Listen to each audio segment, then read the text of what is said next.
ቲክቶክን አየዋለሁ ጊዜ መፍጀት ነው ብሎ የሚያስቡ ሰዎች ደግሞ አሉ። እኔ ቲክቶክ ላይ ቁጭ ብዬ ስክሮል ሳረግ አሉ ኔትወርክ ምንም ጥያቄ የለውም ሰፊ ኔትወርክ ይፈጥራል፣ ገበያም ይፈጥራል። ብዙ ጊዜ ስናገርም ከሰማ ሀያዎቹ ናቸው ብዙ ነገር የመቀየር እድልም ያላቸው አይደል። በ20 እድሜው ላይ የማኒፋክቸሪንግ ሳቢ ያለው ሰው መጥቶ እንደዚህ መክፈት ፈልጋለሁ እንደዚህ ማድረግ ፈልጋለሁ የሚለኝ ሰው ሳገኝ ብዙ ጊዜ እንደዚህ አይነት ሰው ሳገኝ በጣም ደስ ይለኛል። 30ዎቹና 40ዎቹን ረፍዱባቸዋል ልትለን ነው። ሀያዎቹ የመለወጥ እድላቸው ኮላብ አብሮ ከመስራት አኳያ አዲስ ኢነርጂ ሲኖር እነሱ ጋር ሞር የተሻለ ነው። የግብር ጉዳይም አንዳንዴ ያነጫነጫቸዋል። አንዳንድ ነጋዴዎች፣ አንዳንድ ግብር ከፋዮች፣ አንዳንዶቹ ደግሞ እንደናንተ አይነቶቹ ተጣርታችሁ ትሸለማላችሁ። እንደሌላው ዘርፍ ደግሞ አይደለም። ማኒፋክቸሪንግ ሲሆን ደግሞ ማኒፋክቸሪንግ መደበቅ አይችልም። የመርካቶ ሰው ምን ላይ ያለ ሰው መደበቅ ይችላል። ኢንዱስትሪ ላይ ሲሆን አንዳንዴ እያየም እንዳላየም እነዚህ ነገሮች እስኪቋቋሙ በእግሩ መሄድ እስኪጀምር ድረስ ጫናዎችን ምኖችን ማንሳት ይፈልጋል። ኢትዮጵያ ውስጥ አሁን ማኒፋክቸሪንግ ሴክተር ላይ መሳተፍ እንደምናወራው ቀላል በጣም ከባድ።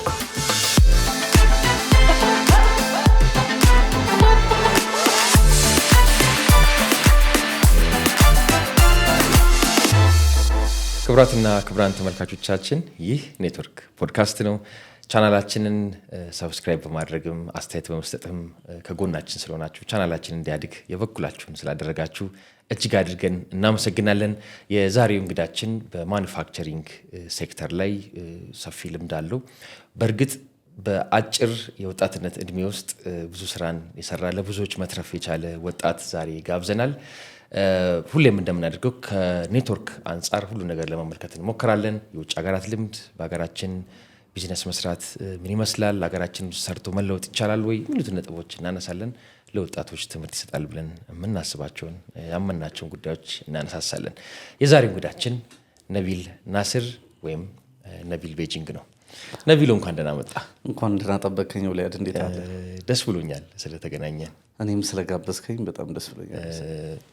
በሶሻል ሚዲያ አውቃለሁ፣ ብዙ ትለፋለህ፣ እውቀትህን ለማጋራት ትሞክራለህና ቀን ጠብቄ ነው የደወልኩልህ። በደወልኩ ሰዓት በፈጣን ምላሽ ነው የሰጠኝና ለዚህ ፈጣን ምላሽ ለቅንነት እውነት ለመናገር በተመልካቾቻችን ስም በቻናላችን ስም እጅግ አድርጌ አመሰግናለሁ። መጀመሪያ እኔም በጣም አመሰግናለሁ። ግዴታዬ ነው በአንተ ተጠርቼ ዓለም እሱ ግዴታዬ ነው።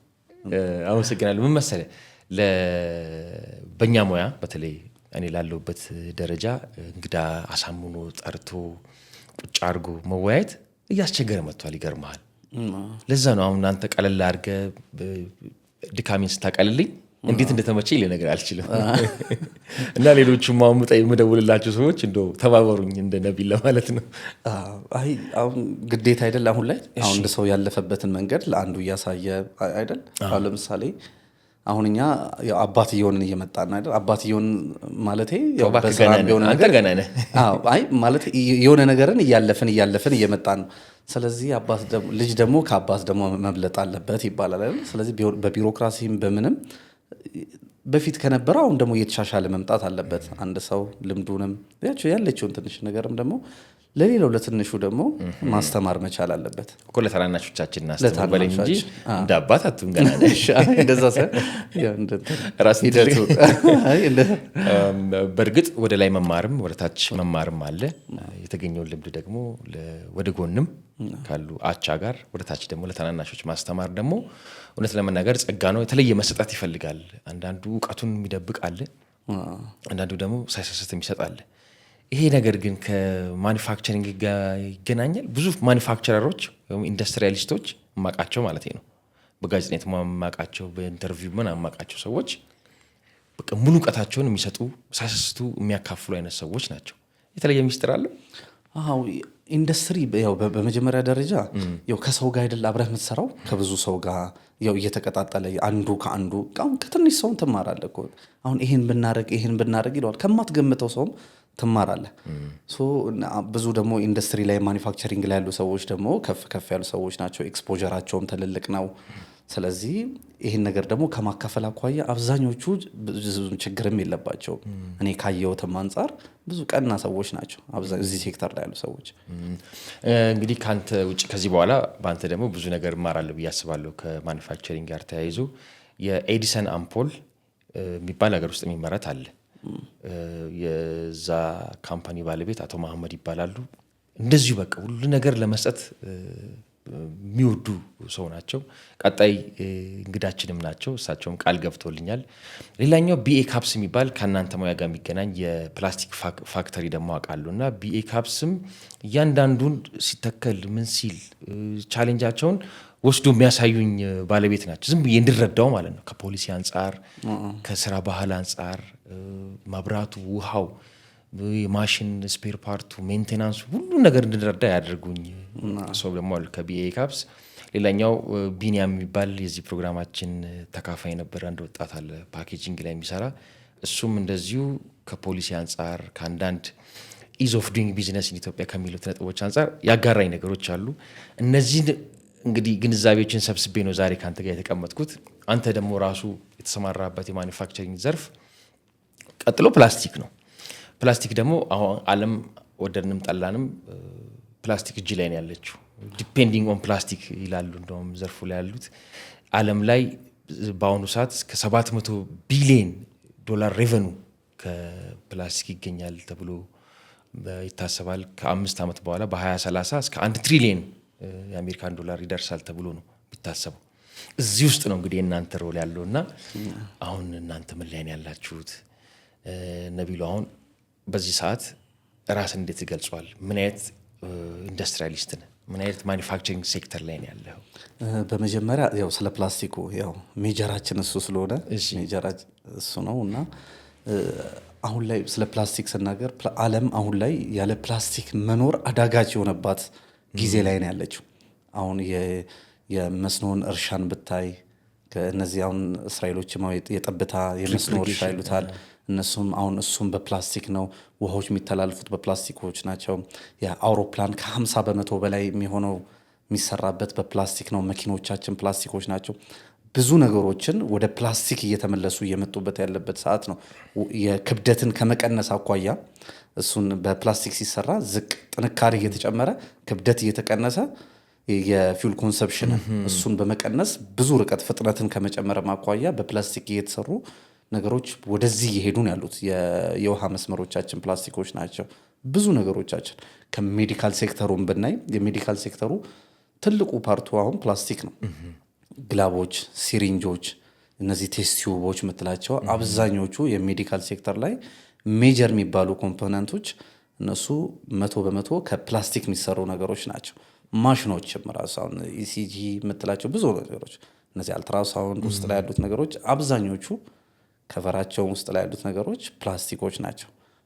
አሁን ላይ ዓለም የፕላስቲክ 100% ጥገኛ ነች ማለት እንችላለን። ስለዚህ ይህንን ወደ ኢትዮጵያ ስታመጡት በምን አይነት ስፋት በምን አይነት መጠን እና ዳይቨርሲቲ ነው ለማምረት ያሰባችሁት? አሁን ላይ አሁን እንደ ኢትዮጵያ ብዙ ነገሮች ኢምፖርት እየተደረጉ የነበረበት ሰዓት ላይ ነበረ። አሁን ብዙ ሰዎች አሁን ወደዚህ ወደ ማምረት ውስጥ እየገቡ ነው። የሜዲካል ሴክተሩም እየተባለ ያው ኦልሬዲ ፕላስቲኩ ነው።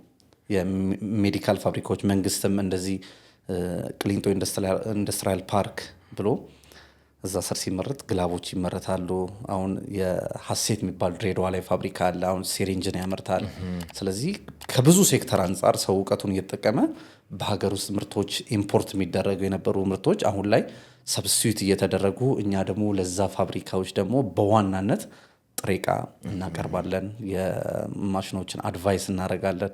በምን መልኩ ይሄዱ የሚለውን ነገር እሱን በከፍተኛ ደረጃ እያገዘ እንገኛለን። የፕላስቲክ ኢንዱስትሪውን የማኒፋክቸሪንግ ሴክተሩን ሕክምና ስትል እንደውም አንዱ እንግዲህ ዋናው ግላቫን ተነሳዋለ። የግሉኮስ እቃው ራሱ ቲዩቡ ራሱ ልብ ብለው ከሆነ ፕላስቲክ ነው።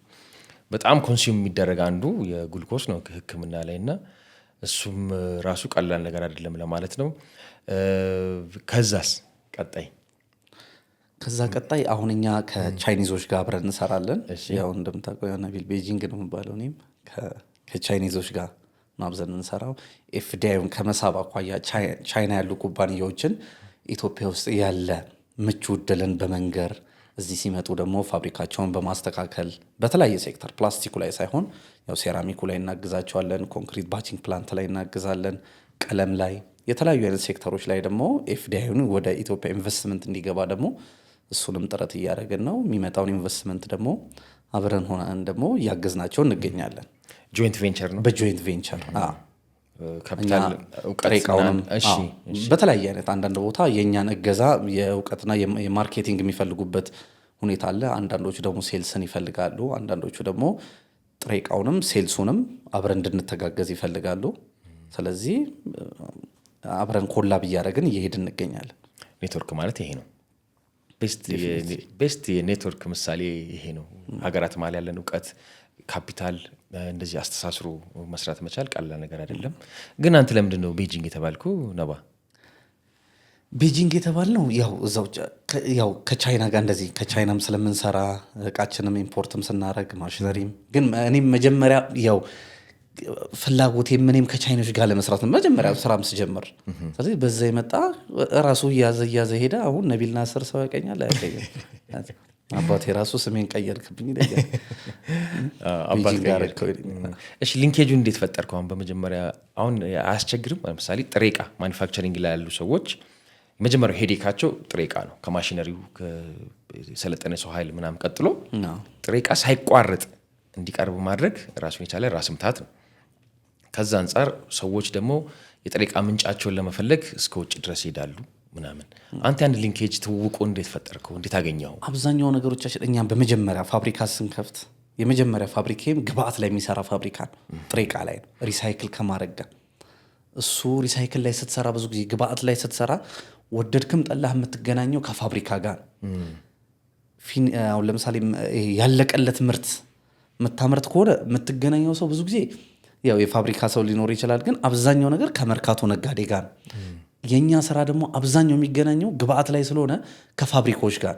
ስለዚህ እሱ የተለተለ ሄዶ ከአብዛኛው ኢንዱስትሪ ጋር አስተዋውቀን። ሁለተኛ ሶሻል ሚዲያውን በደንብ እሱ ትልቅ አስተዋጽኦ አለው። ተጠቀምክበት? እሱ በደንብ ቲክቶክህን አየዋለሁ እንዳልኩት መግቢያችን ላይ በእውቀት አንዳንድ መረጃም ለማካፈል መነሳት ለሚፈልጉ መነሻ የሚሆን ነገር በርትተው እንዲሰሩ ቢዝነሳቸውን እንዲያስቀጥሉ እንዲያስፋፉ የሚያደርጉ መረጃዎችን ታካፍልበታለህ። እዛ አካባቢ ደግሞ ጊዜ መፍጀት ነው ብሎ የሚያስቡ ሰዎች ደግሞ አሉ። እንደምታውቀው ሶሻል ሚዲያውን አንተ በመልኩ ተጠቀምኩ? ፕሮዳክትን ለማስተዋወቅ ነው ወይስ ወዳጅ ማፍሪያ? እኔ ቲክቶክ አላይም። ተው እንጂ። እኔ አሁን ጓደኞቼ እንደውም አንድ ድር አይደላችሁ እንደ እሷን አታውቃትም ምናምን ይለኛል። እኔ ዝም ብዬ ነው የሚመስላቸው። እኔ ሁለት ሰዎች አሉ የሚታያለ የሚያያለ። እኔ ጊዜ ከሚያባክኑት ቲክቶክ ላይ አይደለም። እኔ ፖስት አደርጋለሁ 2 ደቂቃ። ከዛ በኋላ እኔ እንደውም አብዛኛው ነገር ራሴን መልእክት ምን አለ ምናምን ፊድባኩን ምናምን ነው የማየው እንጂ ቁጭ ብዬ ስክሮል ሳደርግ አሉ። አንድ ሁለተኛ ከኔትወርክ አኳያ ሰፊ ኔትወርክ ይፈጥራል። አንተ ቁጭ ብለን አሁን ለምሳሌ አንድ ቪዲዮ ፖስት አድርገን ብንወጣ እኔ ሳልኖር እየተናገረልኝ ነው። ነቢል የሚባል ልጅ አለ ጥሬ ዕቃ ላይ ይሰራል እንደዚህ ነገር ይሰራል ብሎ ቁጭ ብሎ ያላል። አንዳንድ ጊዜ 20 ሰዓት 30 ሰዓት 200 ሰዓት ምናምን ቪዲዮ ይታያል። ስለዚህ 200 ሰዓት ማውራት የነበረብህን ጊዜ እሱ እያወራልህ ነው ማለት ነው። ከዛ ውስጥ የሚመለከተው ሰው ይኖራል፣ የማይመለከተው ሰው ይኖራል። የኛ ደግሞ የሚመለከተው ሰው ጥቂት ሰው ነው። የኢትዮጵያ ያው ማምረት ላይ ስራ ላይ ያለው ሰው ጥቂት ፐርሰንት ስለሆነ እሱ እንኳን ያ ሰው ባያይ ያየው ሰው ለሱስ ይህን ሰው ይው ተብሎ ከብዙ ሰው ያገናኘኝ እሱ ነው። ኔትወርክ ይፈጥርበታል ማለት ነው። ኔትወርክ ምንም ጥያቄ የለውም። ሰፊ ኔትወርክ ይፈጥራል። ገበያም ይፈጥራል። ሶልድ አውት ነው የምናደርገው ብዙ ነገሮች። አሁን ሰሞኑን ፋብሪካ ቻይኒዞች ነበር አይደል? አረግን መመለስ ከዳግት ድረስ ነው ሰው የሚመጣው። ሰው ደግሞ ሁለተኛ ደግሞ አብዛኛው በሶሻል ሚዲያ ደግሞ እኛ ይሄንን አንድ ዋና ትልቁ ነገር የምንጠቀምበት ደግሞ ብዙ ጊዜ ስናገርም ከሰማ ሀያዎቹ ላል ሀያዎቹ ናቸው ብዙ ነገር የመቀየር እድልም ያላቸው እነዚህ ሰዎች 20 እድሜዎቹ ላይ እነዚህ ስራ የሚጀምሩ ከ18 እስከ 24 እነዚህ አዲስ ነገር ኤክስፕሎር የምታረግበት እድሜ ነው። ምን ላይ የሆነ ነገር በቃ የምትገራበት እድሜ ያሳት እዛ ላይ ያሉ ሰዎችን እንደውም በፊት ትልልቅ ወይ ባለስልጣኖች በጣም ትልልቅ ሀብታሞች ሲያቁኝ በጣም ደስ ይለኝ ነበር። አሁን እሱ ብዙ አያስደስተኝም።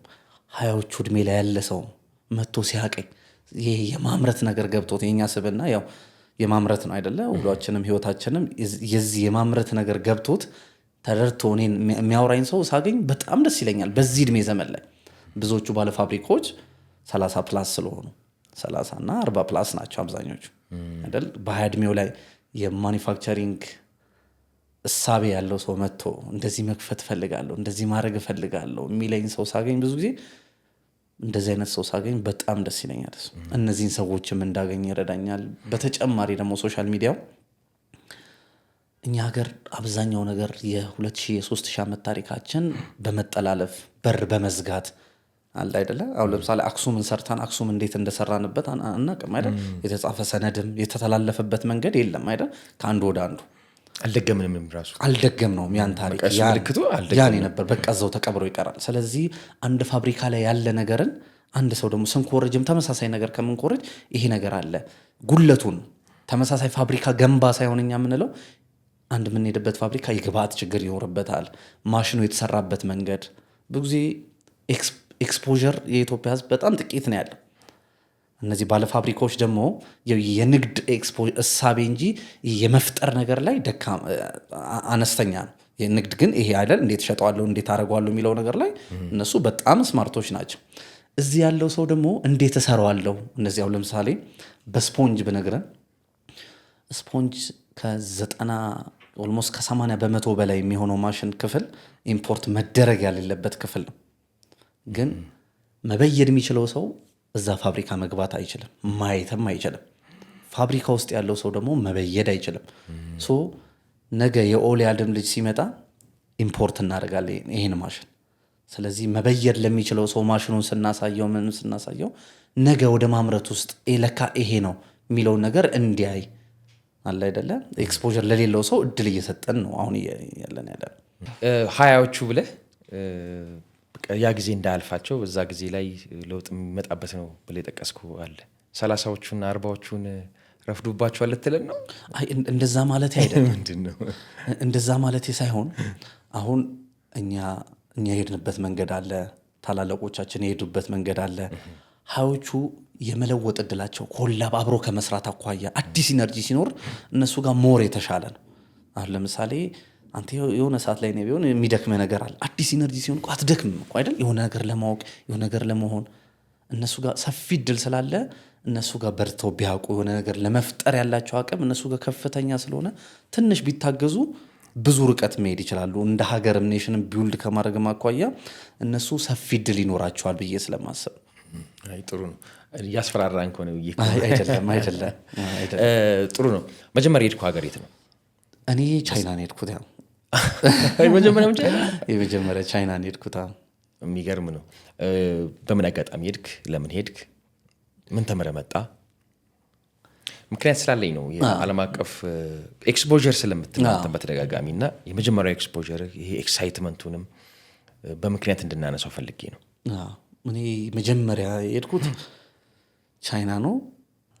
የምን ከተማ ነች? ከተሞቻቸው የቻይና ከተሞች የቻይና ሲቲው ከቤጂንግ ቀጥሎ ሻንሃይ ማ እንዴት ይጠፋል? መጀመሪያ የሄድኩት ሻንሃይ ነው። በመጀመሪያ የሄድኩት ሻንሃይ የሚባል ከተማ ነው። ትልቅ ኤክስፖዠሪ ከፕሌንስ ወርድ ነው። እኔ ሰውን እምላለሁ ለምሳሌ ቻይና ሊሄድ ነው ወጪው እንደዚህ ምናምን ሲለኝ ከዛ ወጪው ውስጥ አንድ መተካት ትችላለሁ ነው ማለት። አይ መጀመሪያ አንተ የምተካው ቫሊዩን ያወጣውን ገንዘብ ከኤርፖርት ስትወርድ ነው። መጀመሪያ እንደዚህ ገብተህ እንደዚህ የምታየው ህዝብ አንድ የምታየው ህዝብ ብዙ ነገርህን ይለውጥልሃል። ከኤክስፖዠር አኳያ ዳንኤል ኃይሉ የተናገረውን ነገር ዝም ብዬ ላንሳለህ፣ ሜይ ቢ ካረዘመ እሱ ላንሳለህ እና ዳንኤል ኃይሉ ቢፎር 25 years 26 ዓመት በፊት አያት ቤቶች የተገነባበት ሰዓት ነው። የመጀመሪያው ሴት ሲገነባ ሜይ ቢ ታስታውሳለህ ብዬ አስባለሁ። ዞሮ መግቢያ ምንም የሚባል አያት 25,000 ቤቶች በአንድ ከተማ በአንድ ቦታ ላይ አያት ከተማውም ሲቆረቆር ወደዚህ ያን ምን ተባለ 9ኛው ሺህ ከአገሪቷ ላይ ሊገባ ነው። ቤተሰሪ ይበዛል። በ9ኛው ሺህ ደግሞ ቤተሰሪ ይበዛል፣ ፎቆች ይበዛሉ፣ ቤት እንደዚህ። ስለዚህ 9ኛው ሺህ ገባ ተባል። በቃ ኦልሬዲ እየገባ ነው ተባል። ዳንኤል ኃይሉ ደግሞ በዛ ሰዓት እኔ ትንሽ ገንዘብ እያገኘው የነበርኩበት ሰዓት ነዋል። በቃ በፈጣሪም ተማረርኩኝ አለ። እኔ ትንሽ ገንዘብ ሳገኝ 9ኛው ሺህ ያለ መጨረሻ መምጣቱ ብያለ እኔ ማቀው አለ። ከጅማ ጎንደር አለፍ ሲል አዋሳ ምናምን ነው ሄጄ ማቀው አለ። ለዛውም 16 ሰዓት እነዚህ ቦይንጎች አልመጡም ይመስለኛል። እነዚህ ያው የህንድ ደልሂ ታርፎ ነው እና ረጅም ርቀት ሄድኩኛል። ከዛ በዚህ እሳቤ ውስጥ ሆኜ ነው እኔ እንዴት ትንሽ ፍራንክ ሳገኝ እንዴት መስሪያ ዕድሜ ላይ እንዴት 9ኛው ሺህ ይመጣል ምናምን ያው ፈጣሪም ቅሬታ እያሰማው አለ። ቤጂንግ ደረስኩኛል። ቤጂንግ ስደርስ አለ ሰማይ ጠቀስ ህንፃዎች ናቸው ትልልቅ እዚህ 8ኛው ሺህ የለ 7ኛው ሺህ የለ ስራ እየተሰራ። ስለዚህ ይሄ ምንድነው ኤክስፖዠር ነው። ለአንዳንድ ሰው 25 ሺህ ቤት ትልቅ ሊሆን ይችላል። ወጥተህ ስታይ ግን ዓለም የት ደርሷል? ምን አይነት ሩጫ ላይ ነው ያለው? ፉክክሩ ከማን ነው? ከእርስ በርሱ አይደለም። ይሄ ከ25 ሺህ ቤት ከ24 ሺህ ቤት አይደለም፣ እንደ ዓለም ይሆናል ፉክክር። እሳቤህም የውስጥ ሳይሆን ዓለም የት ደርሷል የሚለው ነገር ኤክስፖዠር አንድ ትልቁ የሚፈጥርልህ ነገር ይሄ ነው። ስለዚህ እንደወረድክ ፕሌን ላይ ታዲያ ከፕሌን ልክ እንደወረድኩኝ ሳይ ሁሉ ሰው ጉዳዩ አይደለም። አንደርግራውንድ ገብተህ እንደዚህ 3 4 5 ወርዳለህ አንዳንድ ጊዜ በሊፍት ቻይና ውስጥ። ልክ ስትወርድ በሚሊዮን በሺዎች የሚቀጠሩ ሰዎች ታያለህ። ደግመህም አታያቸው። ሁሉም የራሱ ይወጣል። ሁሉም ሩጫ ላይ ነው ያለው። ሁሉም የየራሱ ይወጣል። ሁሉም ዓለምን መቀየር ይፈልጋል። በአንድ ሰው ዓለም ውስጥ ተሽከርከር። ስለዚህ በዚህ ውስጥ አሸናፊ ሆነ መጓዝ እንዳለብህ ትረዳለህ። ይሄ ኤክስፖዠር ትልቁ። ሁለተኛ ደግሞ ሀገርህን ታያለህ። እዚህ ያለውን ነገር ታያለህ፣ ሀገርህን ታያለህ። ስለዚህ ይሄን በአመት ይሄን መለወጥ እችላለሁ።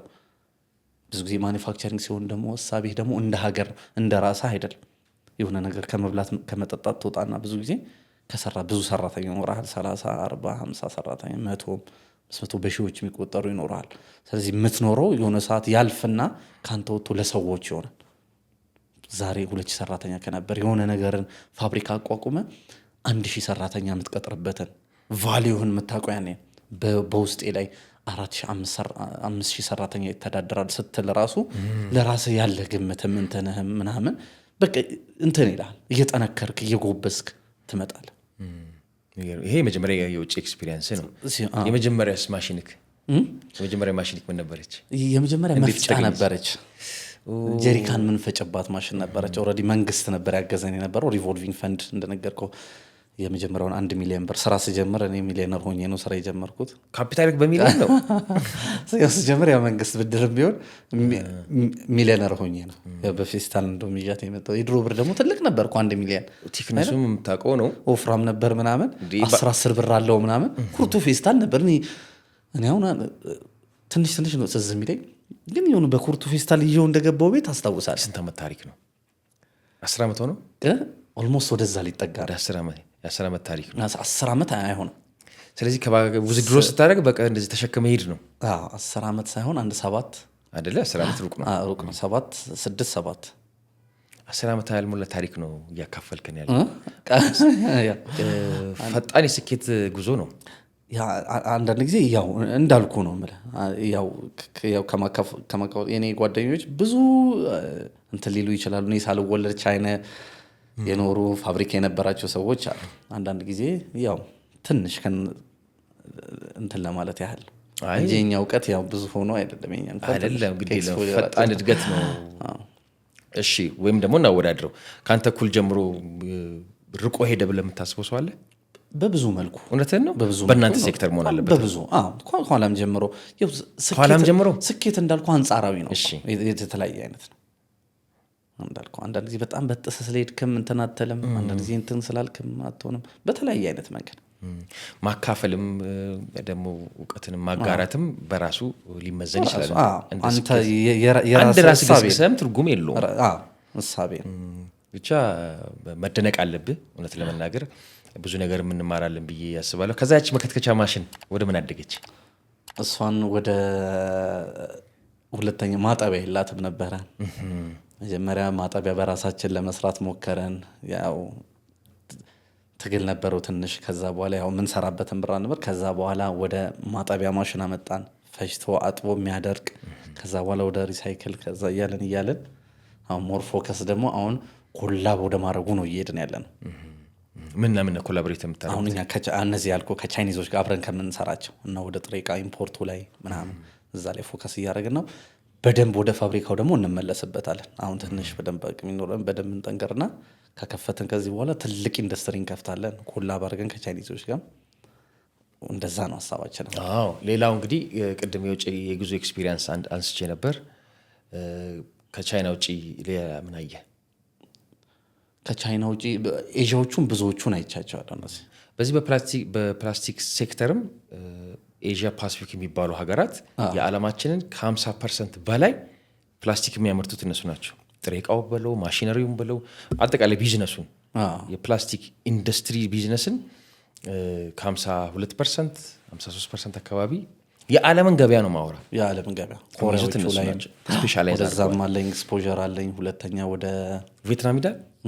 ቪየትናምንም አይቼዋለሁ። ሁለተኛ የትን አይቻለሁ መሰለህ? እዚህ ወደ ኮሪያም ወደዚህ ወደ እንትንም ኢንዲያም ህንዶችም አሪፍ ናቸው። ህንዶችንም አይቻቸዋለሁ። ሁለተኛ ደግሞ ሌላ እዚህ ሚድል ኢስትም አካባቢ ደግሞ እነሱንም የሳውዲንም ትልቁን እንደውም እዛ የቅርብ ጊዜ ኤክስፖዠሬም እዛ ነበር፣ ወደ ሳውዲ ነበረ። ሳውዲ ኢንዱስትሪዎችን በጣም ሂውጅ ሆኖ አይቻለሁ። በጣም ትልልቅ የብረት ፋብሪካዎቻቸው፣ የሴራሚክ ፋብሪካዎቻቸው መንግስታቸው 2030 የሚባል ቪዥን አላቸው። ልክ ስትሄድ አሁን ሳውዲ ስትገባ ከኤርፖርት ጀምሮ ከተማው ላይ የምታየው እንዳለ ቪዥን 2030 ሚላል 2030 ሚላል። እዛ ላይ ከነዳጅ ጥገኝነት ወጥተው ወደ ኢንዱስትሪ አብዮት አብዛኞቹ የሳውዲ ዜጎች ስራ አይሰሩም ነበር፣ ውጭ ብለው ነበር የሚከፈል የነበረባቸው። እሱ አሁን ኤምቤስ የሚባል አለ፣ መሐመድ ቢን ሰልማን አሁን የንጉሱ ልጅ አሁን ፕሪንሱ፣ እሱ ከሀገራችን ከነዳጅ ጥገኝነት ወጥታ ወደ ኢንዱስትሪ አብዮት ወደ ተለያዩ ኢንዱስትሪዎች መግባት አለብን የሚለውን ነገር አድርግቶ ፋብሪኮቻቸውን አይነበረ በጣም ብዙ ነገር ነው። እና መንግስታቸው የሚሄድበት ርቀትም ሊደግፋቸው በጣም ትልልቅ ሰራተኛ የነበራቸው አሁን ላይ ለማሳደግ ይሄዱበት በጣም ትልልቅ ኢንዱስትሪዎች አለ። ኮሪያም ያሉ ኢንዱስትሪዎች በጣም ሂውጆች አሉ። ትራፊክ ላይት አላቸው ይላል ጓደኛዬ። ፋብሪካቸው ፋብሪካ ውስጥ ገብተህ ትራፊኩ በዝቶ ማለት ነው መቆጣጠሪያ ማለት እኮ ትራፊክ ላይት ማለት በጣም ከመተለቁ የተነሳ ፋብሪካ ስር ገብተህ መንገድ ይዘጋጋል። ልክ እንደ ከተማ ማለት እንደ ከተማ ፋብሪካው በጣም ትልልቅ ናቸው። እኛ ሀገር ያለው በዳዴ እየሄደ ያለ ኢንዱስትሪ ነው፣ በማደግ ላይ ያለ ነው። ማደገፍ ይፈልጋል፣ ያድጋል። አዎ ያድጋል፣ ምንም ጥያቄ የለው። አሁን ያያቸው ሀገራት ነባ ከህዝብ ጥረት አንጻር የሚያድጉ ሀገራት አሉ። አንዳንዴ ደግሞ የመንግስት ድጋፍና የመንግስት ፖሊሲም ለአንድ ሀገር እድገት ፋይዳ አለው፣ ትልቅ ጥቅም አለው ተብሎ የሚነሱ ሁለት የተለያዩ ሀሳቦች አሉ። ካያቸው ሀገራት አንጻር የመንግስት የፖሊሲና የድጋፍ ጉዳይ ነው ሀገራቱን የቀየረው ወይስ የህዝብ ትጋት ነው ሀገሮችን የቀየራቸው? ሁለቱ አብሮ አንድ ላይ ፓራሌል መሄድ ካልቻለ ምንም ብዙ ርቀት መሄድ አይችልም። አሉ እኮ አንዳንድ ሀገሮች እኮ አንዳንድ የመንግስት ድጋፍ ከፍተኛ ሆነና ህዝቡ ደግሞ ደካማ ያለበት ጊዜ አለ። አንዳንድ ጊዜ ደግሞ እንዳልኩ የህዝቡ ጥረት ከፍተኛና ደግሞ መንግስት በፖሊሲ በምን ደግሞ እየሸበበ የሚሄድበት ጊዜ አለ። እሱም ብዙ ርቀት አያስኬድም። ስለዚህ ሁለቱ ግን ያንን አብረው መሄድ የቻሉ ጊዜ ደግሞ ብዙ ሀገሮች ቡስት ማድረግ የሚችሉት በዚህ ነው። አሁን ቻይናንም ካየ ህዝቡ መጀመሪያ ያው መንግስት ነው። አሁን መንግስት እየሄደበት አካሄድ እንዴት ነው? ብዙ አሁን ላይ እኮ ኢንቨስትመንት ሆልዲንግ የሚባለው አሁን የኢትዮጵያን የአብሮ የመስራትንም ምንን የመስራትንም ኦልሬዲ እያነቃ እየመጣ እኮ ነው። እንደ በፊት አይደለም። በፊት ነጋዴው ነበር መንግስትን የሚያነቀው የነበረው የሆነ ነገር በመስራትም ምንም በማለትም። አሁን ግን መንግስት ነው ህዝብን እያነቀ ያለ፣ ኢንቨስተሩንም እያነቀ ያውቃል። አሁን ላይ አሁን ለምሳሌ 70-30 በቤቶች መሄድበት መንግስት አካሄድ ይህን ይጠቀማል። ይሄ አካሄድ ነው አሁን ፒፒፒ በምንለው ማለት ፐብሊክ ፕራይቬት ፓርትነርሺፕ ምንለው። እሱም አብሮ እየሄደ ሲመጣ መንግስትን ብቻውን መስራት አይችልም፣ ህዝብን ብቻውን መስራት አይችልም። አንዳንዴ ከፍ ያሉ ፕሮጀክቶች ሲሆኑ እንደዚህ እያሉ ይሄዳሉ። አሁን ትልቁ አሁን የፈርቲላይዘር ፋክተሪ የሚገነባውም በግል ባለሀብትና በመንግስት ሁለቱ፣ መንግስት ራሱ ነዳጅ እየወጣለት ያለበት ሰዓት አለ። ስለዚህ ደግሞ የነዳጅ እውቀት ያለው ደግሞ ኢንቨስተር አለ። ሁለቱን አብሮ መሄድ ሲችል የኢትዮጵያን የምግብ ዋስትና ጥያቄን ይፈታል ማለት ነው፣ ከማዳበሪያ ከማቅረብ አኳያ። ግን መንግስት ቢነቅ የፈለገ ቢሆን በዚህ ልክ ደግሞ የሚረዳው ደግሞ ህዝብ ካጣ ደግሞ አብሮ በዚህ ልክ መሄድ አይችልም። አሁን ቬተናን የምንለው ይሄ ነው አካሄዳቸው። መንግስታቸው በጣም ጥሩ ነበረ። ስለዚህ ህዝቦቹም ደግሞ በጣም ታጋዮች ጥሩ ነበሩ። ከውድቀት ከምን ቅድም ስናውራም ከዚህ ውጭ እንደነበር ነው ከመውቀስ ጋር ከምን ጋር አይደለም የሄዱ የነበሩት ራሳቸውን ከማሻሻል አኳያ ፖሊሲ መንግስት ይህንን ያውጣልን፣ ስለዚህ መንግስት የመደራደር ሚናውን ይጠቀም። አሜሪካ ሄዶ ከዛ አሜሪካ ሄዶ እንደዚህ በደላችሁናል እንደዚህ ሆናናል ምናምን አላል። ስለዚህ እሱ ምን አስተዋወቅ ቀደም እንዳወራ ነው አጓ ላይ እንደዚህ አጓ እንደሚባል ገበያ ይመቻችል፣ ማርኬቱ ይመቻችል። በዚህ ልመናም አልጠይቁ፣ በቃ አብረን ስራ፣ ገበያ ክፈቱ፣ እኛ ምርት እናቅርብ አይነት ነው። ስለዚህ መጀመሪያ ቴክስታይሉ ላይ በደንብ ሄዱበት። ከዛ በኋላ ደግሞ አሁን ሰሚኮንዳክተር የምትለው የአይፎን ትልቁ ፋብሪካ ያለው ከቻይና በመቀጠል ያለው ቬትናም ውስጥ ነው። ትልልቆቹ ሄቪ ኢንዱስትሪዎችን በጣም ትልቅ ሄቪ ኢንዱስትሪዎች አሉ። ህዝቡም እንዳልኩ ነው የምልህ ሁለቱ አብረው ሲሄዱ መንግስት ሚናው የፖሊሲ አንዳንድ ነገሮችን የማመቻቸት ነው። ህዝቡ ደግሞ ጥረትን ማከል ነው። ያኔ በደንብ ቡስት ማድረግ ይቻላል። የሚገርም ነው። አንዱ እንግዲህ ከአንተ ጋር ላወራ የምፈልገው የታክስ የግብር ጉዳይም አንዳንዴ ያነጫነጫቸዋል አንዳንድ ነጋዴዎች፣ አንዳንድ ግብር ከፋዮች። አንዳንዶቹ ደግሞ እንደናንተ አይነቶቹ ተጣርታችሁ ትሸለማላችሁ። ግብር ላይ ያለ መጀመሪያ ሀሳብ ምንድን ነው? እንዴት ነው የምታየው ግብር? እሱ መሰረት ነው። አብሶ ደግሞ ለማኒፋክቸሪንግ ያው መሰረተ ልማት ከማሟላት አኳያ መንግስት የራሱ ጠንካራ መንግስትም ካልሆነ አንድ ሀገር ኔሽን ቢልዲንግ ከማድረግ አኳያ የሆነ ነገርም ከፖሊሲም የመደራደር አቅምም አይኖረው አለ አይደለ? የመደራደሩ የሀገር ውስጥ ገቢ በደንብ እየሰፋ እንትን እያለ ሊሄድ ይገባል። እሱ ጥሩ ነው የሚሆነው። ግን እንዳልኩ ደግሞ አሁን ማኒፋክቸሪንግ ላይ ሲሆን ደግሞ መንግስት የተለየ እይታ ሊኖር ይገባል። በዚህ ባላገኝ በዚህ በኩል ደግሞ አገኛለሁ የሚለው እሳቤ አለ አይደለ? አንዳንድ ጊዜ ግብአቶች ላይ እንደዚህ ታክሶችን ምኖችን ከመጨመር ደግሞ ቀጥሎ ደግሞ በሰራተኛ ደግሞ አገኘዋለሁ። ታክስ ነው ለምሳሌ የግብር እፎይታዎችን እነዚህ የኢንዱስትሪ ፓርኮችን ከማስፋፋት አኳያ፣ ሁለተኛ ደግሞ እንደ ሌላው ዘርፍ ደግሞ አይደለም። ማኒፋክቸሪንግ ሲሆን ደግሞ ማኒፋክቸሪንግ መደበቅ አይችልም። የመርካቶ ሰው ምን ላይ ያለ ሰው መደበቅ ይችላል አለ አይደለ? የሆነ ነገሩ መሰወር ይችላል። ፋክተሪ ላይ ሲሆን ግን ልትደብቁ አትችልም። የምትሰራው ይታወቃል። ወዴትም ልትወስዱ አትችልም። ስለዚህ ከዚህ አኳያ መንግስት ኢንዱስትሪ ላይ ሲሆን አንዳንዴ እያየም እንዳላየም ለሀገር ጥቅም ሲባል ነው ማለት አንዳንዴ እያየም እንዳላየም እነዚህ ነገሮች እስኪቋቋሙ በእግሩ መሄድ እስኪጀምር ድረስ ጫናዎችን ምኖችን ማንሳት ይፈልጋል። ለምን የኢትዮጵያ ኢንዱስትሪ ገና ዓለም ላይ ካየነው ኢንዱስትሪ አንጻር በዳዴ ያለ ኢንዱስትሪ ነው። ድጋፍ ይፈልጋል። ድጋፍ ብቻ አይደለም፣ ልዩ ድጋፍ ይፈልጋል የኢትዮጵያ ኢንዱስትሪ ስፔሻሊ።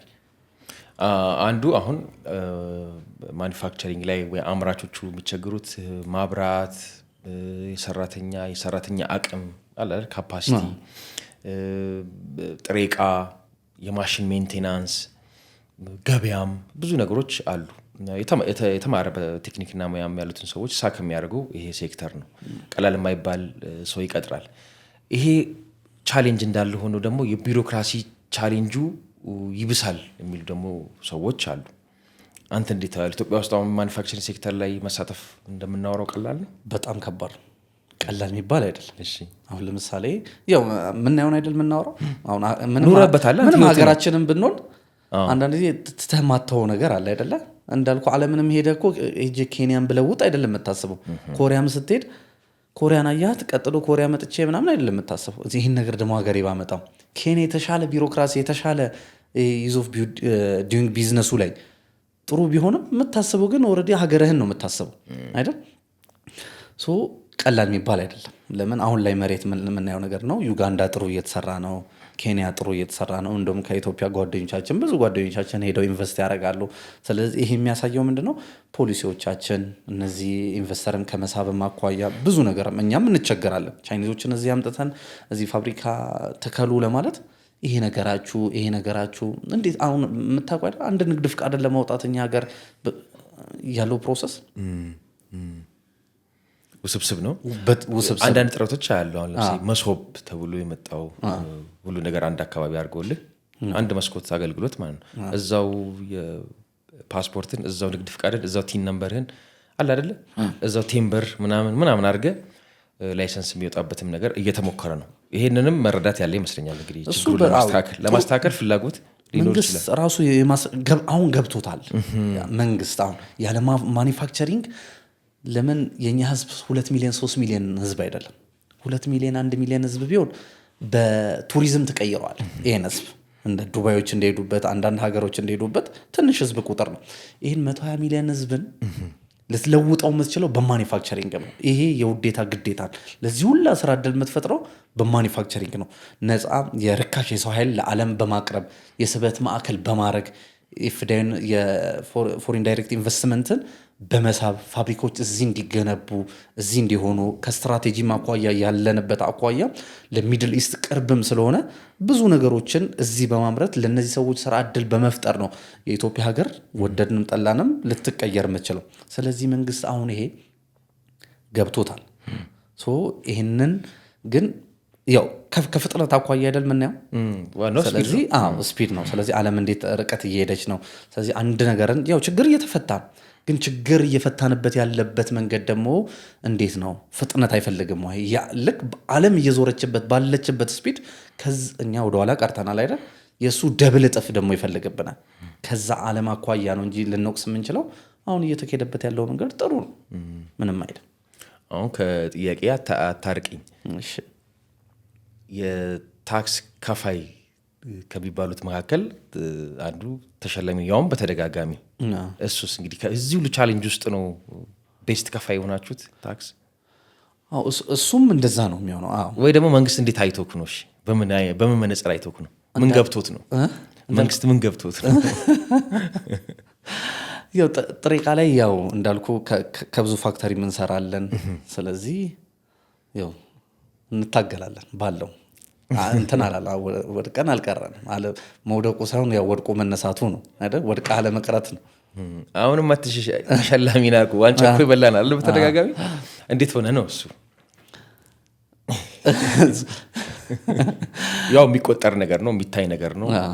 አምርተ ከነገድክ በኋላ በሚመጣ ውጤት ነው እና አሪፍ መመዘኛ ነው። እንደውም አንድን ሰው በተለይ አንድን ነጋዴ አንድን ፕራይቬት ሴክተር ለመመዘን የታክስ ኦዲት ሪፖርቱን አይተህ ያለበትን ደረጃ መገመት ይቻላል የሚባል ነገር ስላለ ነው እኮ መመላለስብህ።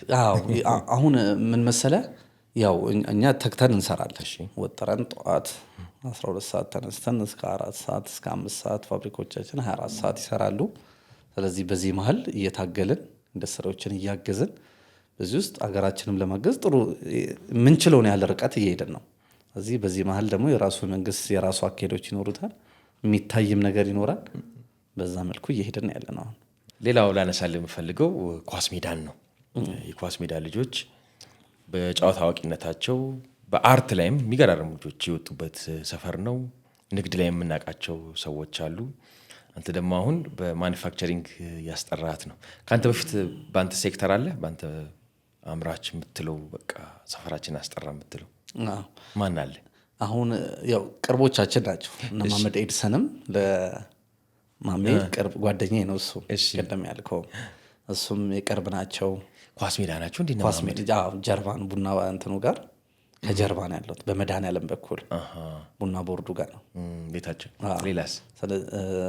ሌላ ደግሞ እነ ኢብራሂም አሉ እና ፋትኮች እነሱን እያየን የመጣ ነው። ፕላስቲክ ፋብሪካ ከምርት ቀደምት ናቸው።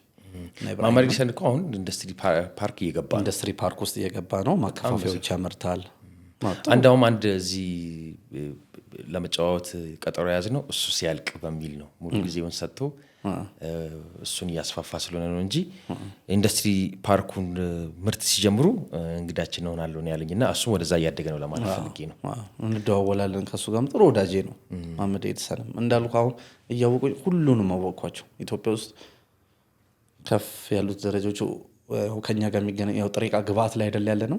ኢንዱስትሪ ላይ ያሉት ደግሞ ኢትዮጵያ ውስጥ ያሉት ከፍ ያሉ ሰዎች ናቸው አብዛኞቹ። በኢኮኖሚም በምንም ህንፃ ቢውልድ ከተደረገ በኋላ ነው ሰው ብዙ ጊዜ ወደ ፋብሪካ የሚመጣው።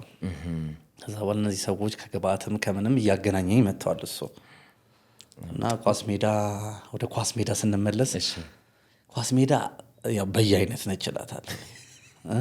ሁሉንም ማለት ሁሉንም በጣም ከፍ ያለ ደረጃ መድረስ ከፈለግ ጎሮ ቤት አለ። በጣም ደግሞ የወደቀ ሰው በቃ ምንም እርባና ቢስ መሆንም ከፈለክ ደግሞ ቅርብህ ያለ ሰው አለ። ሁሉንም ማየት ትችልበታለህ። በልጅነት ብዙ ነገር ኳስ ተጫዋች መሆን ከፈለክ ጥጎቹ እነሱ ናቸው። አርቲስቶቹ እነ ቴዲ አፍሮም እነሱ ናቸው ያሉት። ሁሉንም በሁሉም መንገድ አለ እዛ ጋር። ሳቅ ጨዋታውም እንዳለ ሆኖ በሳቅ ጨዋታ ቁም ነገርም አለ። የኳስ ሜዳ ሰው ከፍ ካለም በደንብ ከፍ ይላል እና ረምዚንም ኳስ ሜዳ ናቸው።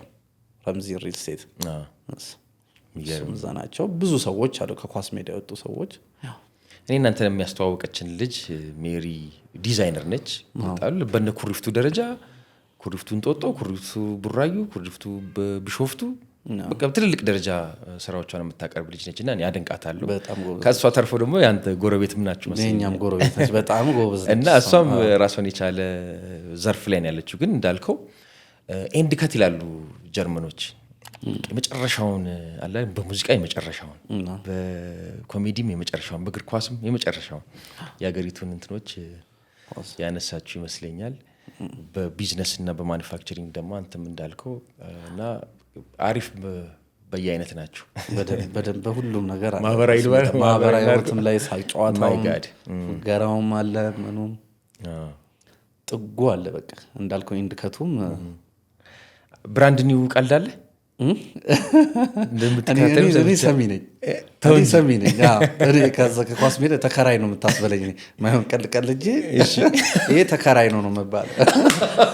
ተወላጅ አይደለም ነው የምባለው። አሁን ይገርሙ ፎጋሪም በደንብ አለ። እንኳን ማነሳን መግቢያችን ላይ ምን ብለኸኝ ነበር መሰለህ?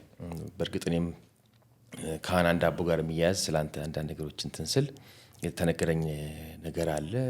ቤከሪ ላይ ልምድ አለ ወይም ደግሞ ቅርበት ነበረ መሰለኝና ስለ ቤተሰብ ልናወራ ነው። ስለነ ፋዘር ያው እኛን ረጅም ዓመት ውጭ ሆኖ ነው ያሳደገን። ረጅም እዚህ ከመጣ በኋላ ቤከሪ ላይ ተሰማርቶ እንዳልኩ ያው እኛም እኔ ስጀምር ህይወቴ ማኒፋክቸሪንግ ላይ የተያዘ ነው። ማሽን ሲንቀሳቀስ ነው። እኔ ስጀምር ስራ ስጀምር ማቀው ስራ ማሽን ሲንቀሳቀስ ነው። አሁንም ያለውበት ማሽን ሲንቀሳቀስ ነው። እዚህ ውስጥ ነው ያለሁት እኔ። ፋሚሊዎቻችንም አብዛኞቹ ያው ብረት ላይ አሉ፣ እዚህ ቤከሪው ላይም አሉ። ወቴም እዛ ላይ ነው ያለው።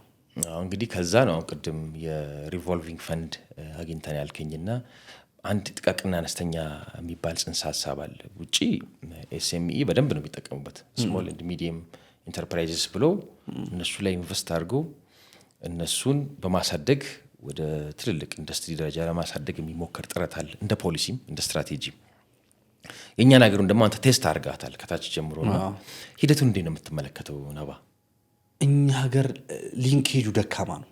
የምንና የምን የትልቅ ኢንዱስትሪውና እዚህ ኤስኤም የምንለው ሁለቱ ከቴክኖሎጂ ሽግግርም አንጻር ትልቁና ይሄ የሚገናኙበትም እሱ ላይ በጣም ደካማ ነን። ሁለተኛ የመንግስትን ፖሊሲ እዚህ ላይ ትንሽ ደከም ያለ ነው። አሁን ለምሳሌ ቬትናሞችን ስናይ ቬትናሞች ሰፊ ድጋፍ የሚያደርጉት ከኤስኤም ጋር ለሚሰራ ከፍተኛ ኢንዱስትሪ እነዚህ ሃይቴክ ላይ ምናምን ያሉት ሰዎች ወደድክም ጠላህም ከኤስኤም ጋር ነው መሰራው። ትንሽ ስራዎች ምን ይባላል መሰለ ኢትዮጵያ $1 ቢሊዮን አውሮፕላን ስትገዛ ከአሜሪካ ለ11,000 አሜሪካኖች ስራ ዕድል ትፈጥራለች ይባላል። ከዚህ 11,000 ውስጥ ኤስኤምዎች አሉ። ከዛ ውስጥ ብዙ ናቸው ትንንሽ።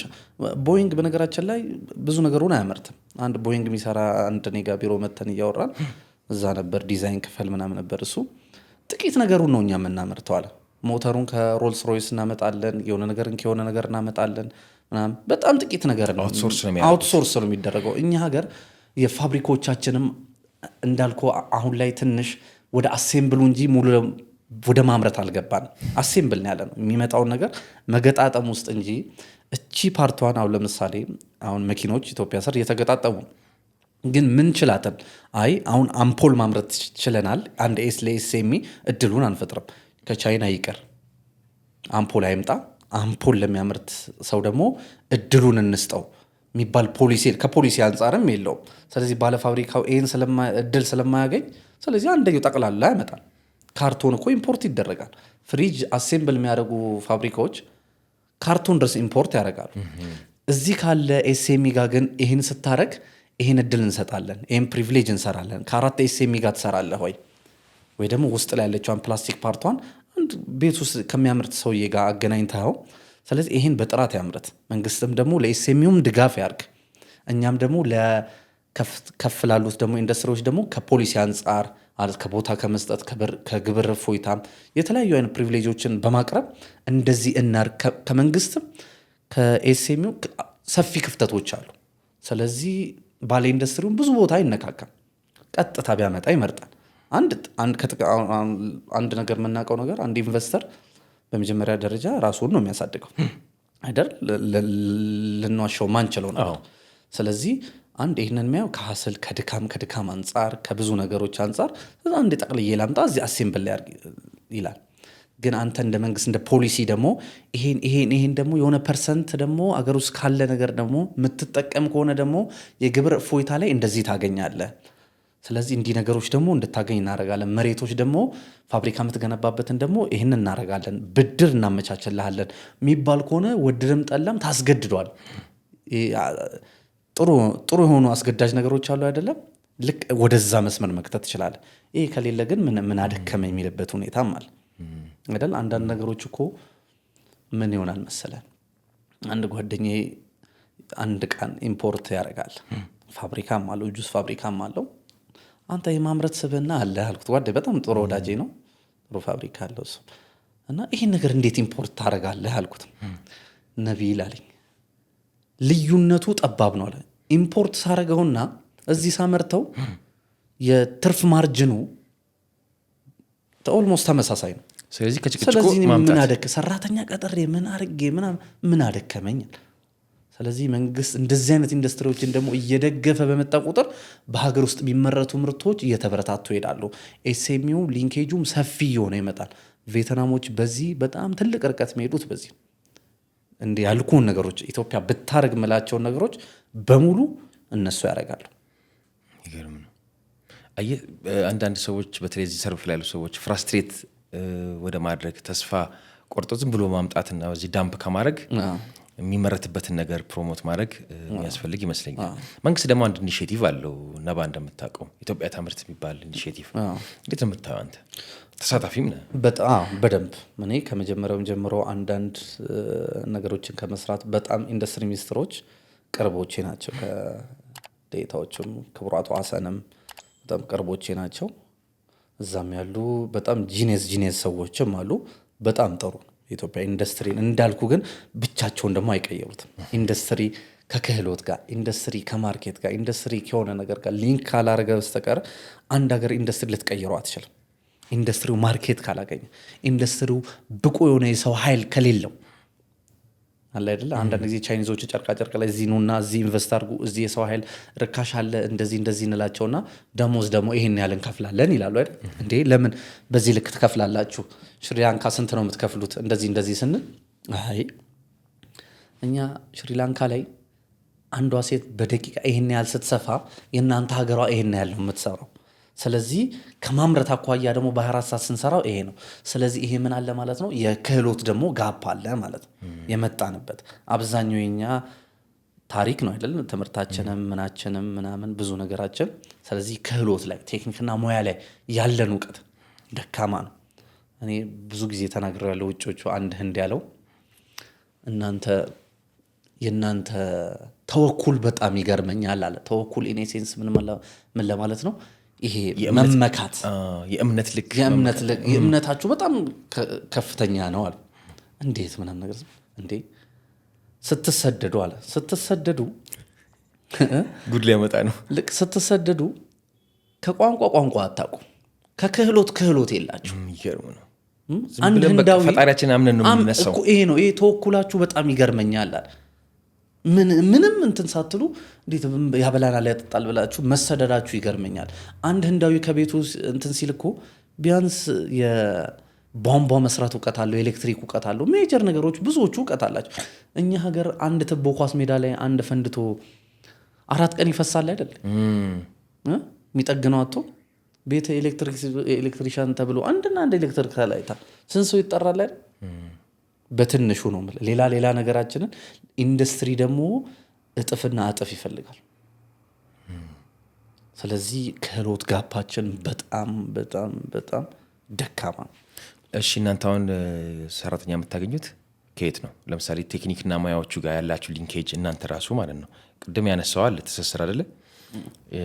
ቴክኒክና ሙያዎቹ የሚያመነጯቸው የሚያመርቷቸው የሚያስመርቋቸው አሉ። እነሱንም አቅም ሊሆን ይችላል፣ ብዛታቸው ሊሆን ይችላል።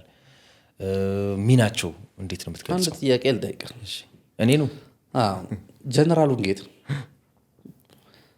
2000 አስመረኩ ይላል አለ በልብስ ስፌትም የሆነ ነገር 1000 ቁጥሩን እንተውና እንደዚህ አስመረኩኝ ይላል። እነዚህን ሰዎች ከአመት ከ2 አመት በኋላ አንተ ጨርቃ ጨርቅ ፋብሪካ ከፍተህ እነዚህ ሰዎች ስጡኝ ብትላቸው እሱ ያገኛቸዋል? እንደ ተቋም አንተ አይደለም የተመረቁትን ምን ይውጣቸዋል? እውቀታቸው ምን ደረጃ ላይ ነው ያለው? የት ነው ያሉት? በምን ደረጃ ላይ ነው የሚታወቅ ዳታ አለ? እነዚህ ሰዎች ምን ሰበስብበት አለን ዳታ? እነዚህን ሰዎች እናገኛለን? አናገኝ። ለኢንዱስትሪ ጋፕ ከክፍተትም አንጻር እሺ አንዱ መረጃ ነው።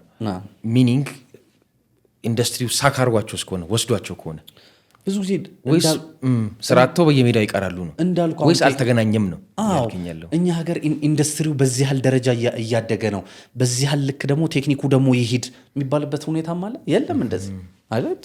ራሱ እኔ የቴክኒክና ሙያው በጣም ደስ ብሎኛል። አዲስ አቶ ብሩክ ከድር ይባላል፣ የአዲስ አበባ የኢትዮጵያ የቴክኒክና ሙያ ፌዴራሉ አሁን ቅርቤ ነው። በጣም ደስ ይለኛል እሱ ስለተሾመ። አሁን እሳቤው እንደዚህ አይነት ነገር ነው ከመሰረቱ ጀምሮ። አሁን ሰሞኑን ቅርብ ጊዜ ነው እኔም ካወቅኩት። እሳቤውን በጣም በቃ ደስ የሚል። ስለዚህ አምኗል መንግስት። መጀመሪያ ህመምህን ማወቅን በመጀመሪያ ደረጃ በሽታው ኦልሬዲ አሁን የተሾሙ ሰው እኔ ቀርቤም ሳወራውም እየሄደበትም ያለበት ርቀትም ህመሙን በሽታውን የሚያውቅ ነው። ስለዚህ አሁን ያሉ ክፍተቶች ሰፊ ናቸው። አንድ ኢንዱስትሪ ሰራተኛ በየኢንዱስትሪው ብትሄድ የሰራተኛ ያለህ ነው የሚባል፣ እዚህ ደግሞ ልጆቹ የስራ ያለ ይላሉ። የስራ ያለ ነው አብዛኛው። ሁለቱም ማገናኘት ነው። ሁለቱም ማገናኘት ግን እንዳልኩ የስራ ያለህ ሲባል እኮ ብቁ የሆነ የሰው ኃይል ነው ተወዳዳሪ። በአብዛኛው እኔ ግን ፋብሪካ ሰራተኛውን ብትል እንጨት በያጅ የነበረ ልጅ ነው ኦፕሬተር አድርጌ ቁጭ ያደረኩት። በቃ ልምድ አለው ይሻል እንደዚህ እንደ ሀገር። ሌላውን ትተ ነው እንደ ሀገር ባለሙያ የሚያስቸግርበት ሀገር ውስጥ አይደለንም ያለ ነው። ስቶቭ ሰሪ አያስቸግርም ወይ ኢትዮጵያ ውስጥ? ምክንያቱም ይመስላል ዲሰሪ አያስቸግርም ወይ? ምክንያቱም ይመስላል ይሄ የመጣንበት እጥረቱ ነው ወይስ የባህሪ ጉዳይ ነው? አንድ ከብሔርም ደረጃ ኢትዮጵያ ውስጥ ባለሙያ አስቸጋሪ ነው የሚባል ነገርም አለ። ወረድ እንደ ሀገር የመጣንበት መንገድ ግን እንዳልኩ የክህሎታችን ደግሞ ሜጀር የሚባል ነገሮችም ደግሞ እዛ ላይም ደግሞ አልሰራንም። ከቤት ከኛ እኮ ነው የምንጀምረው። አንድ ኤሌክትሪክ ተበጥሶ ታስተካክላለህ። ስቶቭ የሆነ ነገር ሆኖ ምናምን ገብተህ እንትን ትላለህ እኮ። ከባለሙያ ታጣላኝ። እኔ አሁን ብዙ ኤሌክትሪኬንም ስቶቬንም ከማልሰሩት ሰዎች ሆኖ አባብዬ ነው አባብዬ ጠብቄው ስንት ሰዓት ደውዬለት ምናምን ነው የሚመጣው። ቧንቧ እያፈሰሰች እንደዚህ እየባከነ ከቆጣሪ ወደዛ ከሆነ እኮ ብዙ አትጨነቅም። ከዚህ ከፈሰሰን በጣም ደጋጋሚ የምትደውለው እቃዎቹም የለንም እንጂ ቤት ውስጥ እኮ ፒንሳም ክህሎት እንደዚህ አይነት ነገር ጎረቤት ነው የሚሄደው። ጎረቤት አንድ መሰረታዊ ነገሮች፣ እነዚህ መሰረታዊ ነገርም ሊባሉ አይችልም። አንድ ሰው ዝም ብሎ ይፈታቸው ከክህሎት ከዛ ከፍ ያለ እነዚህ በጣም ስሞል ስኬል የሚባሉ ነገሮች ናቸው። በትንሹ እንዴት ነው የምናሰለጥነው? ነባ ይሄንን እንዴት ነው ይህንን ማህበረሰብ የምናሰለጥነው? ሌሎቹ እንዴት አድርገው ነው የሰሩት? ለማወቅ ያለን ጉጉት የሆነ ነገር ለማወቅ ያለን ሰው የሰራውን ነገር እንጂ እንዳልኩ አሁን ድክመታችንን መቀበልም ስላለብን እኮ ነው አለ አይደለም። የሆነ ነገርም ለማወቅ ደካማ ነን። ብዙ ሰርቶ ሲሄድ እኮ እኔ ነገ አሁን አባቴ በፊት ዳቦ ላይ የሚጠቀልላለች ትሪች የምትባል ነገር አለች። ዳቦዋን የሚያሻት ነገር እንዴት ከታታለ እንደ ቀርጻ ሲዛታል ይለኝ ነበር።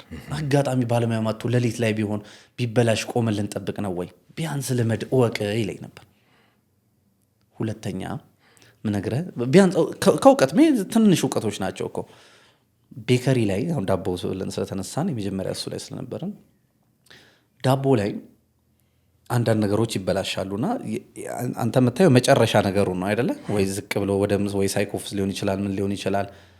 ከዛ ማንን ነው የምትቆጣው? ችግሩ ማጋ እንደሆነ ለይተህ ማወቅ መቻል አለብህ እዛ ቦታ ላይ እስካለህ ድረስ። ምክንያቱም ጨው አንሶት ከሆነ አንተ አብኪውን ነው መናገር ያለብህ። ኤንዛይሞቹ የሆነ ቦታው ደግሞ ከሆነ ሳይኮፍስ አስገብቶት ከሆነ ደግሞ ጋጋሪውን ነው ለይተህ መናገር ካልቻልክ፣ ሁሉንም በጠቅላላ መተናገር ከሆነ ደግሞ አውቶ ማኔጅ የምንለውን ሰራተኛ ደግሞ እሱ ላይ ደግሞ ደካማ ትሆናል። ኤግዛክት ቦታውን ደግሞ መናገር መቻል አለ። ማጋ ነው ድክመቱ የሚለውንም ስራ ማወቅ መቻል አለ። አብሶ አንድ ቦታ ላይ ከሆንክ ደግሞ ጥጉ ድረስ ማወቅ መቻል አለ። አንድ ኢኬቲ የሚባል ፋብሪካ ኪሮስ ይባላል፣ ጓደኛዬ ነው። ሄደን ሰራተኞች እኔ እጠይቃለሁ በሚሄድበት ፋብሪካ ልጆች ምናምን ጠይቃቸዋል። ኪሮስ ምን አይነት ሰው ነው አልኩት። ኪሮስ ጥሩ ብዙ ነገር ላይ ይሰራል፣ ኢምፖርቱም ላይ ያለ ሴራሚኩም ላይ ማዕድኑም ላይ ብዙ ነገር ላይ ይሰራል። እንዴ ረጅም የሰራ ሰው ነው። ታች ግን እታች ድረስ ደግሞ ያውቃል። የሆነ ነገር ሲበላሽ በስልክ ተነግሮት ይሄንን አድርጉ ይሄንን ከኦፕሬተሮቹ በላይ ከዛ በላይ እውቀት አለው። ይሄን ያለኝ ሰራተኛው ትልቁ ነገሩ ምንድን ነው? በጣም ታች ያለ ሰራተኛ መሀል ላይ ያለ ሰራተኛን አይደለም የሚጠይቁ ከግብ ውስጥ ጋር ብዙም ላይገናኝ የሚችል ሰው በሳምንት አንዴ ወይ በ20 ቀን ምናምን ነው ሊመጣ የሚችለው እዛ ፋብሪካ። ግን እያንዳንዱ የሚካሄደውን ነገር ያውቃል። ብዙ ሴክተር ላይ ያለ ሰው ነው እንደነገርኩ። ዝም ብሎ ሰው አይደለም። ዝም ብሎ ሀብታምም አይደለም። ትልቅ ሀብታም ከሚባለው ጥሩ ስራ ብዙ ስራ ይሰራሉ። እዚህም ዱባይም ላይ ብዙ ስራ ይሰራሉ ከምትለው ግን እያንዳንዷን ትንሿን ነገር ደግሞ ጎበዝ ያውቃል ያለበትን ነገር። አንዳንድ ኦነሮች ዝም ብሎ ፋብሪካቸውን ለፕሮዳክሽን ማናጀር እና ለፎርማን ብቻ ጥሎ የማይቀመጡ አሉ። እያንዳንዷን እቃ ስፔር ፓርቱን እንዴት እንደሚሰራ ምናምን ካላው ላለመሸወድም የሚጠቅም ይመስለኛል። አሁን ከሷ እጪ ደግሞ አንድ ቦታ ደግሞ ሄድን። አንድ ቦታ ደግሞ ስናወራ ባለቤቱ አለ 2 ደቂቃ ይጨንቀዋል እዚህ ፋብሪካ ስር ለመቆየት በቃ ያፍነዋል አለ። ገባ ሮጥ ይወጣል 2 ደቂቃ ያፍነዋል አለ። ያ ፋብሪካ አልቀጠለም። አሁን ከሆነ ጊዜ ወሰን ደዋወሽ 6 ብሎዊንግ ማሽን ነበር አንዱም አይሰራም አለ። አሁን የሚነግር ሰራተኛ ነው ኢንተርቪው ነው የምታደርገው። እንጠይቃቸዋለን ከነሱ ለመማር። ትልቁ ነገር ያው የኛ ታላላቆች ናቸው። እኛ ሳንወለድ ፋብሪካ የነበራቸው ናቸው። አንዳንዶቹ ሳንወለድ ቻይና ሄዱ ናቸው። እኛ ሳንወለድ ትልልቅ ፓርትነር የነበራቸው ናቸው። እኛም ከቻይና ጋር ፓርትነር ሆነን እንሰራለን አይደል? እኛ ሳንወለድ ደግሞ የፓርትነርን ህይወት ደግሞ የኖሩ ሰዎች ናቸው። እነዚህን ሰዎች ስታገኝ ለአንተ ብዙ ነገር ትማርበታል። የእድሜ ሌቭል አይደለም የስራ ሌቭልህ ነው። እነሱ በነበሩበት ሰዓት የተሳሳቱትን አንተ በሆንክበት ሰዓት ደግሞ ስታገኝ እድልህ ምን ነበረ የሚለውን ነገር ደግሞ ትማርበታል። እነሱ የተሳሳቱን ነገር ለማረም ነገ የተሻለ ቦታ ለማድረግ ትጥርበታል። የሚገርም ነው። እንግዲህ አንዱ ቴክኖሎጂ ነው። አሁን እኛ ዘመን ደግሞ ወይም እናንተ በምታመርቱበት ዘመን ያለው ነገር ምንድን ነው? ኮኔክሽን ለመፍጠር ኔትወርክ ለመዘርጋት ጥሬ ዕቃ ለማግኘት ገበያ ለማፈላለግ ፓርትነሮች አሁን በተደጋጋሚ እንደነገርከኝ ደግሞ በጆይንት ቬንቸርም አብሮ ከአንተ ጋር የሚሰሩ ከአንተ ሙያ ጋር የሚስማሙ ሰዎችን ለማግኘት ደግሞ የተለያዩ አይነት የቴክኖሎጂ ሚንሶች ተፈጥሯል። አታወዳድሮም። አሁን እኛ ሳንወለድ ይመረቱበት የነበረው መንገድ አለ። በዛም ሆነ በዚህ ግን ሀገሪቷን አቆይቷል። ሀገሪቷ እጃቸው ላይ ነች፣ ውለታም አለባቸው። ኢትዮጵያ ውስጥ ማኒፋክቸሪንግ ሴክተር እንዲቆይ ተሸጋግሮ እናንተ ጋር እንዲደርስም ለማድረግ ቴክኖሎጂም ስልክም ኢንተርኔትም ሳይኖር ሲመረት ነበር። እናንተ ደግሞ አሁን በዚህ በቴክኖሎጂ በግሎባላይዜሽን ዘመን ደግሞ እያመረታችሁ ነው። ጋፑ እንዴት ነው የምታየው? እኛ አሁንም ነገር ከዓለሙ ደግሞ በጣም ርቀናል። እነዛ ሄደዋል በጣም ርቀናል። አሁን አንዳንድ ቦታ ኤክስፖች ስንሄድ አሁን ለምሳሌ ቻይና ፕላስት ምናምን ይባላል። ሳውዲም ደግሞ አለው አረብ ፕላስት ምናምን ዝም ብለን እናየዋለን። እዚህ ኢንዲያም የነበር አለ እና ስታይ በጣም ርቀት ሄዳል። ገና እንደሆንክ ነው። በጣም ብዙ ወደኋላ እንደቀረ ነው። የኢትዮጵያ ኢንዱስትሪም እንዳልኩ አሁን አንድ ሶሻል ሚዲያ ደግሞ አሁን እየተጠቀምንበት ያለው ይህንን ተቀጣጥሎ የሚሄድበትን መንገድ ነው። ኢትዮጵያ ውስጥ በሸክላ ስራ ሸክላን አመጣን አይደለ? ሸክላን የዛሬ 3000 ዓመት ቡና በስንት ዓመተ ምህረት በዚህ በቡና መፈላት እኩል ይጀምር እኔ አላውቅም፣ ግን አልቀየርናትም። ካየህ ራሷ ነች። ዛሬም ጀበና ነች አይደለ? ስለዚህ የጀበና የመስራት እውቀት የነበረው ሰው ወደ ሴራሚክ አርግተን ደግሞ አልወሰድ ነው። አሁን እነዚህ ሸክሎች ናቸው፣ አፈሮች ናቸው። እነዚህ አሁን ላይ ወጥ ማውጫዎች መታያቸው የሚሰበሩት እነዚህ አሁን ሴራሚክን ብታየው እነዚህ ሾርባ የሚጠጣባቸው ሲኒዎቹም ነጣ እንጂ እነዚህ ከአፈር ጋር ያሉ ነገሮች ናቸው። አላሳደግ ነው። የ2000 ዓመት ታሪካችን እዛው ላይ ቆመ አለ። የሆነ ሰው ቆጣል። ያንን የማሳደግ ነገራችን ደካማ ነው አይደል ይመስለኛል ይሄን። ስለዚህ አንዱ ከአንዱ ሊንክ የሚያደርግበት ኦልሬዲ የኤስኤምዩ ነገር አብሮ እየተያዘ ካልሄደ በስተቀር አሁንም እኛ የመጣንበት መንገድ አለ፣ እዛው ይቀራል። ትንሽ እኮ ልታሻሽለው ትችላለህ፣ ግን አሻሻልኩ አይባልም። አሁን ያለንበት ደረጃ ላይ አሁን ሄድን፣ ርቀት የሆነ ነገር እየሄድን ነው። እነሱም አቆይተውልናል፣ እኛም ደግሞ የተቀበልነውን ደግሞ እዚያ ያደርሳናል ምንልበት ደረጃ ላይ አይደለንም። አሁን እድል ሊኖራቸው የሚችላቸው እነዚህ ሀያዎቹ ናቸው። ኮላብ አብሮ ከመስራትም አኳያ አብሮ አሁን ትልልቅ የምንላቸው አሁን ጃይንት ኢኮኖሚ ላይ ያሉት ሀገሪቷን ይዘውረታል ብለን የምናስባቸው ጥሩ ስራ ላይ ኢኮኖሚዋ ላይ ያሉ ሰዎች አብሮ ይሰራሉ። እንትና ከእንትና ጋር ይሰራል አይደል? የሆነ ስራ ላይ ደርቢ ሊሆኑ ይችላሉ፣ ግን የሆነ የሚያግባባ ነገር ላይ ደግሞ አብሮ መስራት ይችላሉ። በአይዲዮሎጂ ደረጃ አብሮ ይግባባሉ። ኢትዮጵያ ስራ አብሮ የተሰራው ባንክ ላይ ብቻ ነው። ባንክም ሬጉሌሽኑ አደገኛ ስለሆነ ነው። ከዛ ውጪ ብዙ ነገር ላይ ሁላ ማስረጃ እንዳታ ማየት ይችላል። ስንት ማህበሮች አብሮ ሰርቶ በአመቱ እኮ የሆነ ያህል ፐርሰንት እኮ ይፈርሳል።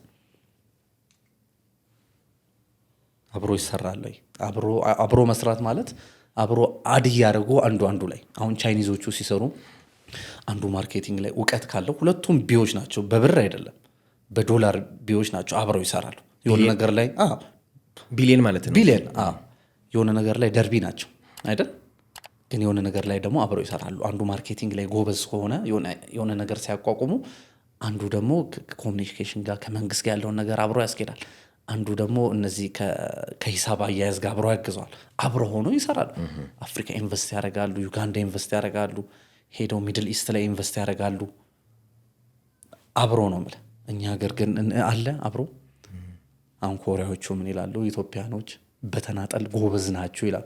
በተናጠል ማሰብን ጎበዝ ናችሁ፣ እንደ ህብረት ግን ማሰብ አትችሉም ይላል። አንድ ሰው ቁጭ ብለህ ስታወራው እኔን ስታወራኝ በተናጠል በጣም ጎበዝ አይደል አወራለሁ እንትን እንደ ህብረት ግን ማሰብ ይቻላል ወይ? ደካማ ነው። እሱን ወደ ኋላ ያስቀር። አሁን ሌላው ዓለም ደግሞ በተናጠል ደካማ ነው፣ ገብቶታል። በተናጠል ብዙ ርቀት መሄድ እንደማይቻል፣ እንደ ህብረት ግን ጎበዝ ናቸው። ስለዚህ እሱ ኳሊቲ ብቻ ጎሎናል። ሀያዎቹ ቻይናም ሲሄዱ የሆነ ቦታም ሲሄዱ ሀያዎቹ እድሜ ዘመን ላይ ያሉ ሰዎች ይሄንን መሻር የሚችሉበት እድሜ ሰፊ ነው። አባቶቻቸው አብረው አልሰሩም፣ እኛም ታላላቆቻቸው አብረው አልሰራንም። እነዚህ ሀያዎቹ ግን አብረው በጋራ የሚሰሩበት መንገድ እድል ሊኖር ይችላል። ቻይና ከመሻሻሽ ከእርስ በርስ ሲታይ ከመጠላለፍ እንደማይታወቅ ሆኖ ከመሄድ ከሱ ይጀምራል። እነዚህ የመጀመሪያ እድሜያቸው ላይ ሊሄዱ ይችላል፣ 18 ላይ 21 22 ላይ። እነዚህ አብረው መሄድ ከቻሉ እንዳልኩ የጀበናዋን መቀየር ይችላሉ። ጀበናዋ ትቀየር እያልኩኝ አይደለም፣ አሰራሯን ምኗን አድቫንስ ማድረግ። አሁን ቻይኒዞች መጥተው ነው የእኛን ጀበና በሴራሚክ አድርገውልን በከለር አላየህም? ሰርተው ያለ እንትን የምትቀመጥ ራሷን ችላ እኮ ትቀመጣለች። ድሮ ማስቀመጫ ይፈልግ ነበር እና እንደዛ መቀየር ይችላል። የሆነ ነገር ከጊዜው ጋር ከሆነ ነገር ጋር መታሰቡልን ይሄንን በጋራ ከማሰብ ብዙ ሰው አብሶ ማኒፋክቸሪንግ ላይ ያለ ሰው እንዳልኩ መጥተው ያሳያሉ። ችግር የለባቸውም ያሉ የዓለም ገበያ ባህር እንደሆነ ያውቃል። ማኒፋክቸሪንግ ላይ ያለ ሰው ገና ነው። አሁን ማርኬቱ ምንድነው? ኢትዮጵያ ውስጥ በቃ የሚባል ነገር አለ። ይሄ ነገር በቃ ጨርሰናል ምንለው ሌቭል ላይ ደርሰናል። አልጀመርንም። ብዙ ነገራችን ብዙ ከምናደርገው ሰዓት ብዙ ነገራችን ኢምፖርት። ስለዚህ ገበያን ራሳችን 120 ሚሊዮን ህዝብ እየተገበያየን ራሱ ብዙ ነገር ማድረግ እንችላለን። ቻይኖች ዓለም ባይገዛን ከዚህ በኋላ ሊሆነ ዓመታት እኮ እርስ በርስ እየተገበያየን መቆየት እንችላለን። የ1 ቢሊዮን ፖፑሌሽን ገበያ ቀላል አይደለም። 1.4 ቢሊዮን አካባቢ ህዝብ፣ እኛም ሰፊ ህዝብ ነን። አንዳንድ ኪሎ ሩዝ በቀን ቢበላ እኮ በቃ በቻው። አንዱ ግብርናው ላይ ያለ ይሄ እርስ በራሳችን ራሱ የዓለም ሐሳቤም እርስ በርሱ አይደል የሚገበያየው እኮ ሌላ ነገር ሌላ ፕላኔት አይደለም የምንልከው እኮ አይደል ለሌላ ለማይታወቅ ነገር ላይ አይደለም። እርስ በርስ ነው ያለን። ካፒታሊዝም አንዱ እንትኑ እሱ ነው። ስለዚህ ገበያውንም ራሳችን ትልቅ ህዝቦች ነን፣ ትልቅ ገበያ ነን። እሱ ራሱ ብዙ ነገር መቅረፍ ይቻላል። ችግሮቻችን ሰፊ ናቸው፣ ብዙ ናቸው። የነካካናቸው ችግሮች በሀገር ውስጥ በተለይ አሉ።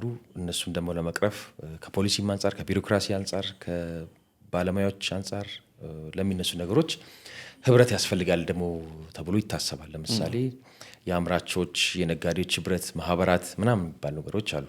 እናንተም አላችሁ። ፕላስቲክ አምራቾች ኢፒአር ይባላል፣ ኢትዮጵያን ፕላስቲክ ራበር። ጎማንም አንድ ላይ ጠቅለለን እሱ ላይ ማህበር አለ። ጎማ አምራቾች አሉ። ጎማ አምራቾች አሉ። አንድ አዲስ ጎማ ነው ማቆኒ አዲስ ጎማ አለ። ሌሎቹ ሪታይ ያደርጋሉ። የተላጠውን አርግተው ጎማ ቢያንስ ከ50-60% በላይ ዋጋው እንዲቀንስ ያደርጋሉ። ጎማ ቁጠባን ነው ማቆ ጎማ ቁጠባ ሚድሮኩ ጎማ ቁጠባ የሚባል ራሱ ጎማ ቁጠባ የሚባለው ሰፈር ሰንጋተራ አካባቢ ያለው ድሮ እንደዚህ አይነት ነገር ነበር የሚሰራው። ያለቁ ጎማዎችን ሊሾ የሆኑትን ቅርጽ አውጥቶ እንደገና የማደስ ስራ የሚሰራ አለ። ኤኒዌይ የእናንተ ማህበራት ስብጥር እንደዛ ነው። ረበሮችም አሉ። እዛ ላይ 1 2 3 ራበሮች አሉ። እዚህ ላይ እኛ የምናግዛለን መሰለ ኦልሞስት እንደዚህ ከመንግስት ጋር አሁን ቀረጥ ይሄ ነገር ገዝቷል፣ ይሄ ነገር በዝቷል፣ እንደ አምራች ሆነን እንደ ግል ከመታገል እንደ ህዝብ መንግስትም 1 2 አምራችን መጥቶ ቁጭ ብሎ ከሚያወራም አንተም ብሶትህን እሱም ብሶትህን ሲሆን ብዙ የትኛውን ስማ ይላል። ስለዚህ የተጠናከረ ብሶት ከመፍጠር አኳያ መንግስት ይሄን ቢያደርግልን ይሄን ብናረግ እንዲህ ብናረግ ከሚል አኳያ ማህበራችንን በሰፊው እሱ የመጫወቻ ኳሳችን ነው። እሱ ከዓለምም አኳያ ደግሞ ፈረንጅም ዓለምም በአሶሲዬሽን ያምናል። እንደተናጠል እንድነኝ ከምትለው እኛ ኢትዮጵያ አሶሲዬሽኖች ነን። እኛ በስራችን እንደዚህ ቁጥር አለ እንደዚህ አሰልጥኑልን እያለን እንገናኛለን። አሁን በማስተማር ብዙ ርቀት አልሄድንበትም እንጂ እንዳልኩ እንደ ማህበርም ሰው ደካማ ነው። እንደ ማህበር መጥቶ ታግሎ እንዲህ መቅረፍ እንችላለን ምናምን ብትለው ብዙ ሰውም እንዲህ አይደለም፣ በራሱ ይሮጥ ነው የሚመርጠው እንጂ እንደ ማህበር ያለን ሰብ ቀደም እንዳወራ ነው ብዙ ደካማ ነው።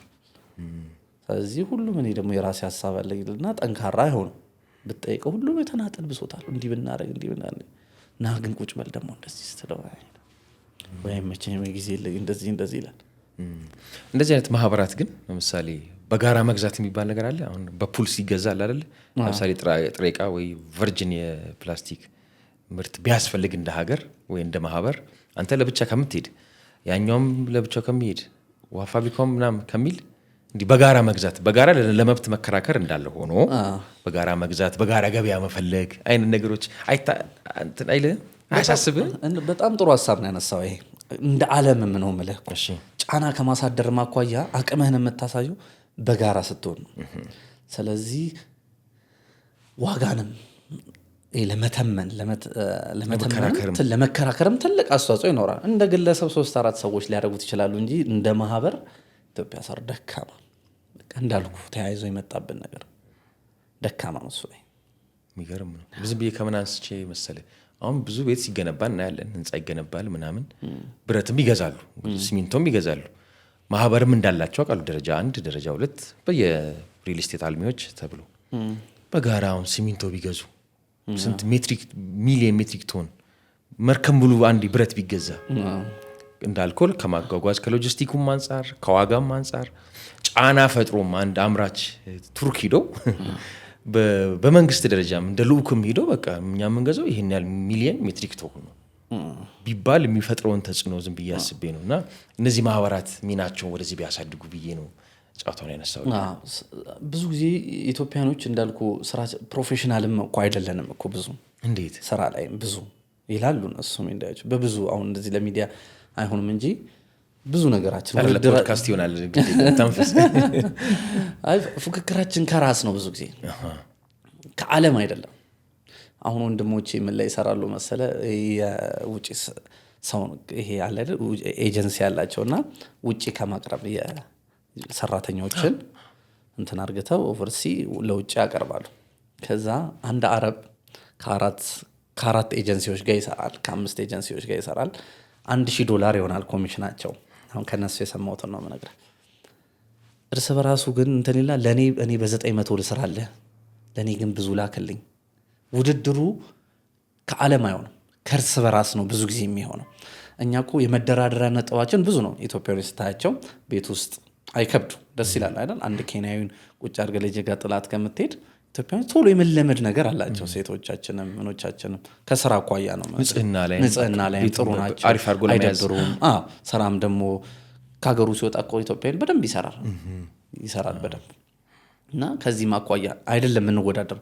ለኬንያ የተሻለ እየተከፈለው ለኢትዮጵያ ግን ዝቅተኛ ይከፈለዋል። ተወዳድሮ ወርዶ $700 $600 ምናምን ይከፈላል። ፍክክሩ ከማን ነው? ከራስ ነው። ስለዚህ እዛ ያሉ ቡና ላይም እንደዚህ ነው። ብዙ ነገር ቡና ኤክስፖርት አንዱ ቀነሶ ለእኔ ልግዛ ብሎ ዋጋ ከዓለም ገበያን አይደለም እኔ በዚህ እንዲህ እኔ ዋጋ ቀንሳለሁ። ከዛ በምን ለማትረፍ ይሮጣል? ከቡናው አይደለም ከዶላሩ ለማትረፍ ኢምፖርት በሚያደርገው ለማትረፍ ምናምን። ረጅም ዓመት ቡና የተሰራው ከቡና ነው የተተረፈው ኢትዮጵያ ውስጥ ከዶላር ነው አይደለ እየተረፈ የመጣው። አብዛኛው ሰው ማያውቀው ሴክተር ላይ እየገባ ዶላር ይገኝበታል ስለተባለም አብሮ እንደ ጋራ አይደለም የምናውቀው ዘርፍ ላይ እንዲያርግተን እንዲንሄድ እዚህ ማያውቁ ሰዎች ደግሞ እየመጡ በመጡት ቁጥር ደግሞ ነፃ ገበያ ቢሆንም ማርኬቱን ዲስተርብ ያደርጉታል። ይገርም። ቀጣይ ምንድን ነው የምታስበው? አሁን እንደ ፕላንም ሊኖር ይችላል። እኔ የቀጣይ እቅዴ ዘ ኔክስት 4 years 5 years እንደዚህ በኋላ የፕራይም ሚኒስትሩ አማካሪ መሆን ፈልገው ኢንዱስትሪ ላይ ሚኒስትር መሆን አይደለም እሱ እንዳታጣለኝ። ኦልሬዲ ከዘርፉ ላይ ልምድ ያላቸው ሰዎች ደግሞ ሲያማክሩ አሪፍ ነው። ኤለን መስክ እና ዶናልድ ትራምፕ ሞክረው ነበር ታስታውስ ቶሎ ተለያዩ እንጂ አለ አይደል? እንደዚህ ፕራይቬት ሴክተር ዋይት ሃውስ ቀርቦ እንደዚህ ሲያማክር መመልከት በተለይ ከነጋዴው ከፕራይቬት ሴክተሩ አንጻር በጣም እንደ አዲስ ፌኖሜና ተነስቶ ተወርቶ ነበር እና አይገርመኝም ማለት ነው። ብናተርፍበት ነው እንጂ እንደውም አይደለ ብዙ አይጎልም። በደንብ እኔ ፕራይም ሚኒስትር ኦፊስ እዛ ሆኜ ፕራይም ሚኒስትሩ ጋር በኢንዱስትሪ ጉዳይ አሁን ዓለምን በደንብ መዞር እፈልጋለሁ። በደንብ ማየት እፈልጋለሁ። ኮሪያ እንዴት ነበረች? ቪየትናም እንዴት ነበረች? ሳውዲ እንዴት እያደረገ ነው መንግስቱ የሚለውን ነገር እኔ ረጅም ሰዓት ወስደን ከፕራይም ሚኒስትሩ ጋር እንዲህ ብናረግ እንዲህ ቢሆን ምን ማድረግ ትችላለህ እንዲህ ላይ ነው የምፈልገው። ይህን ብናረግ ምን መለወጥ ትችላለህ? ስለዚህ ውጤት ተኮር በሆነ መንገድ እዛ ላይ ኢንዱስትሪ ላይ አድቫይዘሩ በሆን ነው ፍላጎቴ። አንተ የራሳችሁን ብቻ ኢንተረስት ልታስጠብቅ ነው እንዴ? ኮንሱመሩ ሸማቹ ደግሞ አለ እሱ አለ አንድ እቅድ አለኝ። በሌላው ደግሞ ጥሩ ፋብሪካ የመገንባት ብዙ ሰራተኛ እንዲኖረ የምፈልግባቸው ነገሮች አሉ።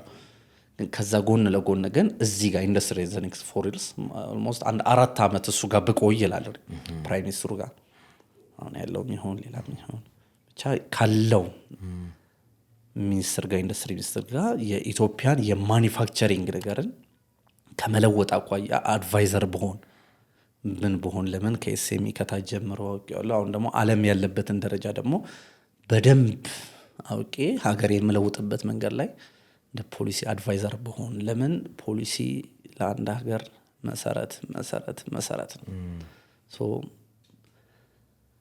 ፎሪን ዳይሬክት ኢንቨስትመንትንም ከመሳብ አኳያ ይህን ብናረግ ይህን ብንሆን ቅርብም ስለሆነ ለነሱ እዛ ያለውን ነገር እናውቃለን፣ ሀገራችን እናውቃለን። እንዲህ ብናረግ የሚለው ነገር እዛ ላይ በሆን እሱን እፈልጋለሁ። ጉድ ላክ። ትልቅ ራዕይ ነው። ኦሊያድ አልጠየቀኝም። በጨዋታችን ማለንም አላነሳንም። ብገልጸው ብናገረው ማመሰግናቸውም አካላት አሉ የምትላቸው ነገሮች ካሉ ወደ መጨረሻው ምዕራፍ እየሄድኩ ስለሆነ እድሉ ልስጥ እስቲ ላንተ። ያው እንደ ፋሚሊ ሁሉንም ፋሚሊዎቼን አመሰግናለሁ።